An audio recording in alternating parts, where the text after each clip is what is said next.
کربلا، اس جگہ کو کربلا کہا جاتا ہے۔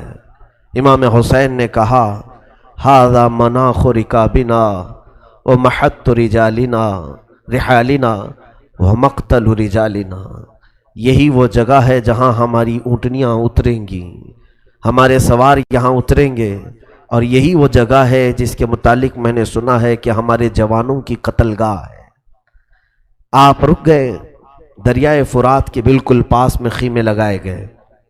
حر بن یزید، شام کا وقت ہوتا ہے، امام علی مقام نے جب اذان دی اور نماز کی تیاری کی، اس سے پوچھا تم اپنی الگ جماعت بناؤ گے یا ہمارے ساتھ نماز پڑھو گے؟ حر بن یزید نے کہا اگر حسین ابن علی امامت کر رہے ہوں تو مجھے امامت کا حق کیسے ہے؟ میں آپ کے پیچھے نماز پڑھوں۔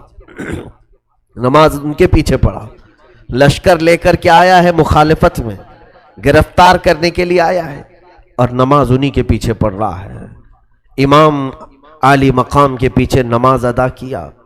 اس کے بعد امام حسین ابن علی رضی اللہ تعالیٰ عنہ نے اس سے کہا کہ دیکھو ہم صلح کی بات کرتے ہیں، ہم امن کی بات کرتے ہیں، تم لکھ کر کے بھیجو کہ ہم جنگ نہیں چاہتے، قتل نہیں چاہتے، خون ریزی نہیں چاہتے، میں تمہارے لیے صلح کی بات پیش کرتا ہوں۔ اس نے حاکم کوفہ عبید اللہ ابن زیاد کے پاس خط لکھا کہ حسین لڑنا نہیں چاہتے ہیں اور ہم نے ان کا راستہ روکا ہوا ہے۔ خط آنے کے بعد اس کو حر بن یزید کی بات پر یقین نہیں آیا۔ اس نے عمرو بن سعد نامی ایک شخص جو سعد ابن ابی وقاص رضی اللہ تعالیٰ عنہ کا بیٹا ہے، عشرہ مبشرہ میں سے ہیں وہ صحابی، ان کا بیٹا ہے عمرو، اسے ایران کی حکومت دینے کا اسے لالچ دی گئی تھی، اور اس لالچ میں وہ ایران پر چڑھائی کرنے کے لیے جا رہا تھا۔ حاکم کوفہ ابن زیاد نے اسے طلب کیا اور کہا کہ پہلے تو حسین کا یہ معاملہ نپٹ، اس کے بعد تجھے ایران بھیجا جائے گا۔ وہ 4000 کا لشکر لے کر کے آیا اور اسے امام حسین ابن علی کے پاس بھیجا گیا۔ اچانک رات کو امام حسین رضی اللہ تعالیٰ عنہ 2 محرم کو کربلا اتر چکے تھے۔ یہ 2 محرم کی تاریخ تھی جب آپ کربلا اتر چکے تھے، اور 7 محرم آئی جب تک تو دریائے فرات پر پورا قبضہ آپ کا تھا۔ ابن سعد رات کو آیا، 4000 کا لشکر لے کر گھوڑے دوڑاتے ہوئے آئے۔ بی بی زینب اور کئی عورتیں سیدنا امام حسین کے خیمے میں آئیں اور کہنے لگیں کہ یہاں پر اچانک بڑی فوج آ رہی ہے۔ تو امام حسین رضی اللہ تعالیٰ عنہ باہر نکل کر کے دیکھتے ہیں ایک بڑا لشکر آیا ہے، 4000 فوجی اس میں ہیں۔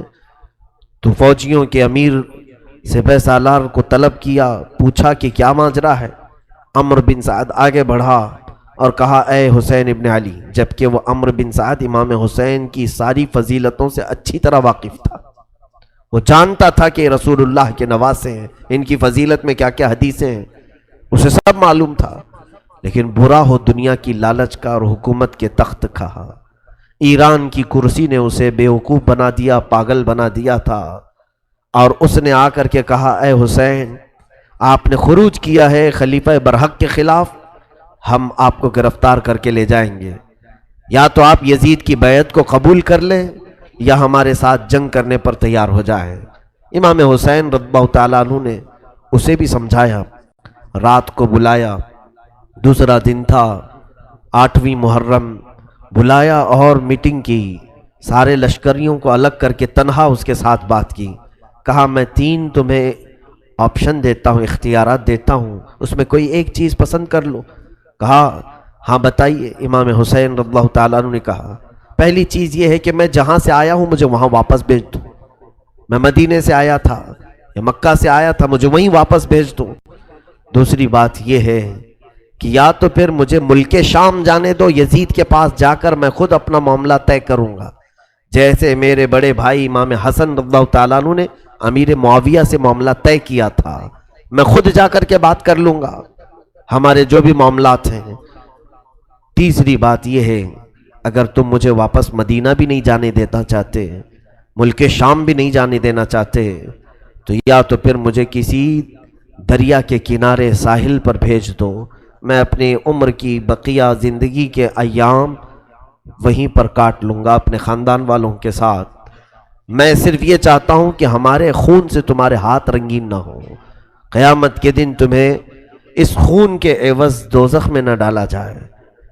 عمرو بن سعد کو ان کی بات کا اثر ہوا، اس نے پھر ابن زیاد کو خط لکھ کر بھیجا کہ اچھا ہوا کہ معاملہ سلجھ گیا، حسین لڑنے کے لیے نہیں آئے ہیں۔ انہوں نے یہ 3 آپشن دیے ہیں۔ عبید اللہ بن زیاد کوفہ کا جو گورنر تھا، اس کے دربار میں کئی لوگ بیٹھے تھے، اس نے مشورہ کیا۔ وہاں پر ایک شخص شمر ذی الجوشن بیٹھا ہوا تھا، اس نے کہا واللہ اگر حسین کو آپ نے واپس پلٹا دیا تو آپ کی ذلت ہو جائے گی، وہ آپ کے علاقے میں آئے ہیں اور آپ کی اطاعت کیے بغیر وہ واپس چلے جائیں گے۔ اور رہی بات عمرو بن سعد کی، ہم نے سنا ہے کہ رات بھر بیٹھ کر کے حسین کے ساتھ میٹنگیں کرتا ہے، وہ ان سے جا کر کے مل لیا ہے۔ اس بدبخت ظالم نے عبید اللہ بن زیاد کے دماغ کو چڑھایا اور اس کے بعد ابن زیاد نے ایک بڑی فوج اس کے ہاتھ دے کر بھیجا کہ جاؤ کربلا میں عمرو بن سعد سے کہنا کہ حسین سے کہیں پہلے میری اطاعت کریں، حاکم کوفہ ابن زیاد کی اطاعت کریں اور سر جھکا کر ہمارے پاس آئیں، پھر ہم آپ کو یزید کے پاس بھیجیں گے، اور یا نہیں مانتے تو انہیں قتل کر دو اور ان کے جسموں کو رون دو۔ شمر ذی الجوشن کو یہ پیغام دیا اور کہا عمرو بن سعد کو یہ بتا دینا، اور اگر عمرو بن سعد نہ مانے تو پہلے اس کا سر کاٹ لینا اور تم اس کی فوج کو اپنے حوالے کر اپنے تابع میں لے لینا۔ یہ شمر ذی الجوشن کئی ہزار کا لشکر لے کر پھر کربلا میں پہنچا۔ یہ 9ویں محرم تھی۔ یہ جو کمک پہنچتی رہی فوج کی، 1000 کا لشکر لے کر حر بن یزید سب سے پہلے آیا تھا، جس نے پانی پیا امام کے ہاتھ، راستہ روکا اور ان کو کربلا پر اترنے پہ مجبور کیا۔ پھر عمرو بن سعد 4000 کا لشکر لے کر آیا، پھر شمر ذی الجوشن یہ کئی ہزار کا لشکر لے کر آیا۔ کل ملا کر یہ فوجیں آتی رہیں 22,000 لوگ ہو گئے، اور ادھر قافلہ امام حسین میں کل ملا کر کے 82 لوگ تھے، 82 لوگ تھے۔ اگر تعداد کے اعتبار سے دیکھا جائے تو 100 گنا سے بھی زیادہ تعداد ان لوگوں کی تھی۔ مد مقابل میں جو لوگ تھے اس سے بڑھ کر کے بھی ان لوگوں نے فوج جمع کی۔ پھر شمر ذی الجوشن آ کر عمرو بن سعد سے کہتا ہے یہ دیکھو حاکم بصرہ حاکم کوفہ ابن زیاد کا خط ہے، انہوں نے کہا ہے کہ تم حسین کے ساتھ مقاتلہ کرو، جنگ کرو، ان کے جسموں کو رون ڈالو، یا تو پھر وہ ابن زیاد کی اطاعت کریں اور سر جھکا کر کوفہ میں داخل ہوں، یا تو پھر تو اپنی فوج میرے حوالے کر دے، میں یہ معاملہ نپٹ لوں گا۔ عمرو بن سعد نے اس کو گالی بھی دی، کہا کہ معاملہ سب سلجھ گیا تھا، تو کمبخت نے شاید بھڑکایا ہے، لیکن فوج میں تیرے حوالے نہیں کروں گا، میں بھی حسین کے ساتھ لڑوں گا۔ اس نے پہلے صلح کی بات کی تھی، لیکن جب اس نے دیکھا کہ حکومت میرے ہاتھ سے نکل جائے گی ایران کی جو انعام میں ملنے والی تھی، اس نے کہا کہ نہیں، میں فوج حوالے نہیں کروں گا، میں خود یہ معاملہ سر کروں گا، اس مہم کو میں ہی پورا نپٹاؤں گا۔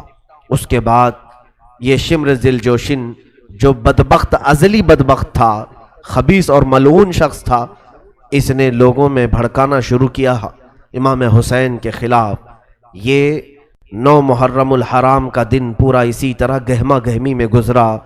حضرت امام حسین رضی اللہ تعالیٰ عنہ کے ساتھ انہوں نے جو سب سے پہلا معاملہ کیا، عمرو بن سعد نے آتے ہی حکم دیا کہ امام حسین کے خیمے دریائے فرات کے پاس سے اکھاڑ دیے جائیں۔ 7ویں محرم کو ہی حسین ابن علی کے خیمے اکھاڑ دیے گئے، جبکہ حضرت عباس جو امام حسین کے بھائی تھے، سگے بھائی ہیں، عباس علمبردار، اس قافلے میں جو شریک ہیں، مختصر سا اگر میں ان کا اجمالی تذکرہ کروں تو یوں سمجھ لیں سیدنا امام علی مقام حسین رضی اللہ تعالیٰ عنہ ہیں اس قافلے میں۔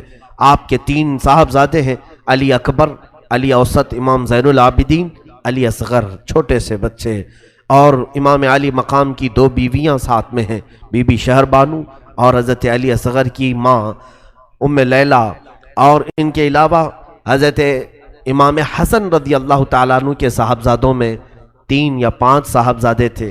حضرت علی کرم اللہ وجہہ الکریم کے 5 بیٹے اور تھے جو دوسری آپ کی زوجہ محترمہ سے تھے۔ امام مسلم بن عقیل کے 3 شہزادے اور تھے، 2 تو کوفہ میں شہید ہو گئے تھے۔ اس طرح سے امام حسین کے گھر کے ہی 52 افراد اس میں تھے، صرف خاندان اہل بیت کے 52 لوگ تھے، باقی ساتھیوں میں محبت کرنے والوں میں 20 لوگ اور شامل ہو گئے تھے۔ اس میں سے کیسے شامل ہوئے وہ بھی الگ الگ ان کے اپنے واقعات ہیں۔ امام حسین رضی اللہ تعالیٰ عنہ کے ساتھ زہیر بن قین شامل ہوا، جو کہ اہل بیت سے اس کو کوئی تعلق نہیں تھا، لیکن امام حسین نے ایک بار کیا بلایا، وہ حج کر کے واپس آ رہا تھا، اس نے ساری چیزیں ترک کر دی، اپنی بیوی کو طلاق بھی دیا راستے میں، اور کہا میں حسین ابن علی کے ساتھ جا رہا ہوں۔ ساری چیزیں قربان کر کے وہ ساتھ میں چل پڑا، زہیر بن قین۔ اب ہوا یہ کہ 7ویں محرم کو ان کے خیمے اکھاڑ کر دوسری جانب لگوا دیے گئے، کہا کہ فرات کے قریب ایک بھی خیمہ نہیں ہونا چاہیے حسین کا، خیمے بدل دیے گئے۔ فرات پر یزیدی لشکر کا پورا قبضہ ہو گیا۔ دریائے فرات جس کے پانی آج بھی موجیں مارتا ہے، اور بڑا میٹھا پانی، پوری دنیا میں مشہور یہ نہر ہے، نہر فرات، اس کا پانی بند کر دیا گیا۔ 7 محرم سے امام علی مقام کے پورے قبیلے، پورے خاندان پر پانی کو بند کر دیا گیا تھا۔ 7 محرم، 8 محرم، 9 محرم، 10واں محرم بھی آ رہی ہے۔ 10ویں محرم کی شب تھی، یعنی جو کل رات جو گزری ہے، یہ عاشورہ کی شب ہے۔ امام علی مقام نے اپنے پورے خاندان والوں کو جمع کیا، پورے لوگوں کو جمع کیا، اور ایک فصیح و بلیغ خطبہ دیا۔ اس میں یہ فرمایا، اے بنی ہاشم، اے رسول اللہ کے گھر والوں، آج حسین بن علی کو اس مقام تک پہنچنا پڑا کہ ہر جگہ میرے سر کے اطراف تلواریں اور نیزے لہرا رہے ہیں، میرے نانا کی امت ہی میرے خلاف تیر تان کر بیٹھی ہے، لہٰذا میں یہ چاہتا ہوں کہ تم جہاں جہاں سے آئے ہو اپنے گھروں کو واپس چلے جاؤ، تم اپنے اپنے گھروں پر چلے جاؤ، اور دین کی خدمت کرنا، عبادت خداوندی میں مصروف رہنا، مجھے میرے حال پر چھوڑ دو۔ جب اہل بیت میں آپ نے یہ تقریر کی، اللہ اکبر، سب کے جسموں پر رونگٹے کھڑے ہو گئے۔ اس میں جو بھی وفادار اہل بیت تھے ایک ایک کھڑے ہونے لگے۔ حبیب ابن مظاہر، ایک امام علی مقام کے خاص غلام، یعنی 7 ہو لیے تھے قافلے میں، مسلم بن اوسجہ اسدی، یہ بھی قافلہ امام میں شریک ہو گئے تھے، یہ کھڑے ہوئے، اور اس کے بعد حضرت عباس سگے بھائی ہیں، کھڑے ہو کر کے کہتے ہیں، اے امام، آپ کیا چاہتے ہیں؟ آپ کے بعد ہم لوگ زندہ رہیں؟ فرماتے ہیں، آپ کے بعد زندگی کا مطلب ہی کیا ہے؟ اگر جینا ہے تو حسین کے ساتھ، اور مرنا ہے تو حسین کے قدموں میں مریں گے۔ آپ کے بھائی نے یہ جملے کہے، اور اس کے بعد آپ کے بھانجے بھتیجے ایک ایک اٹھتے گئے، اور انہوں نے وفاداری کا ایسا ثبوت دیا، اور کہا، اے امام علی مقام، مولا، ہمارے جسموں پر جو بال ہیں وہ آپ کی برکت سے ہیں، آپ ہمیں کربلا سے واپس نہ کریں، ہم اپنی زندگی کی آخری سانس تک آپ کے ساتھ رہیں گے، جہاں آپ رہیں، چاہے آپ اپنے قدموں میں ہی ہمیں کیوں نہ رکھیں۔ امام علی مقام نے کہا، بچوں، دیکھتے نہیں پانی بند ہو چکا ہے، دیکھتے نہیں بھوک ہے۔ امام علی مقام سے بچوں نے کہا، اے مولا، امام حسین، یہ پانی ہی تو بند ہوا ہے، یہ پانی اور کھانا ہی تو بند ہوا ہے، لیکن ابھی ہمارے جنت کا راستہ تو کھلا ہوا ہے۔ امام علی مقام سے انہوں نے واپس نہ جانے کی ضد کی۔ پوری رات امام حسین ابن علی رضی اللہ تعالیٰ عنہ نے سجدے میں گزارا۔ یہ عاشورہ کی رات تھی، عبادت کی شب تھی، رات سجدے میں گزاری گئی، اور ظاہر سی بات ہے 3 دن کے بھوکے اور پیاسے یہ نہتے لوگ جو تلواریں لے کر کے اپنے ساتھ بہت بڑا سامان جنگ لے کر نہیں آئے تھے، جو اپنے ساتھ 1-2 تلواریں ہوتی تھیں، انہی تلواروں کے ساتھ عرب سفر کیا کرتے تھے، ساتھ چلے تھے۔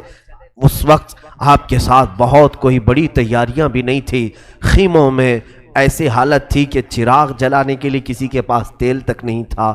رات کے اندھیریوں میں بی بی زینب کہتی ہیں کہ اگر ہمیں کوئی کام پڑتا تھا تو ہم علی اکبر کے چہرے کی روشنی میں کام کیا کرتے تھے، حسین ابن علی کے دمکتے ہوئے چہرے کی جو روشنی ہوتی اسی میں ہم کام کر لیتے تھے۔ خیموں میں بھوک اور پیاس کی شدت تھی، لیکن کسی نے شکایت نہیں کی کہ ہم کو کس حالت میں لا کر آپ نے چھوڑ دیا۔ بیویوں نے بھی صبر کا مظاہرہ کیا ہے، خواتین نے صبر کا مظاہرہ کیا ہے، بچوں نے بھی صبر کا مظاہرہ کیا۔ 10ویں محرم کی صبح تھی، یہی وہ خونی منظر ہے، وہی کربلا میں قیامت صغریٰ ہے جو اہل بیت کے ساتھ رچائی گئی، اور ظالموں نے ایسی تاریخ رقم کی کہ شاید